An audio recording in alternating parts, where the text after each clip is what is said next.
ইসমাইল রে, আমি তো তোর একটু পরে সবাই দিব বাবা, তুই তো আল্লাহর কাছে চলে যাবি। আমার মালিক হৃদয়ে বলিস, ও মালিক তোমার সন্তুষ্ট করার জন্য আমার বাবা 3টা সুমা দিয়ে আমার জবাই দিয়ে দিছে। কত আদর করে বাবাই সুমা দেয়। আজকে যারা বাপ হারায় ফেলছ, বাবার সুমার কথা ভুলে যায় না বাবা।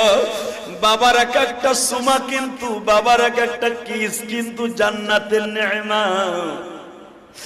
সঙ্গে সঙ্গে বলে ইসমাইল রে, তাহলে আর দেরি করা যায় না, ওঠ পাহাড়ের উপরে। বাজানে ইব্রাহিম আলাইহিস সালাম লম্বা ছিল আপনার আমার হাতের 14.5 হাত। আল্লাহু আকবার বলেন। 14.5 হাত লম্বা মানুষটা বাজান কয়েক কদম দিয়া পাহাড়ের উপরে উঠলেন, যেখানে শোয়াইছে ইসমাইলকে। ওই জায়গাটা এখনো মিনার করা আছে।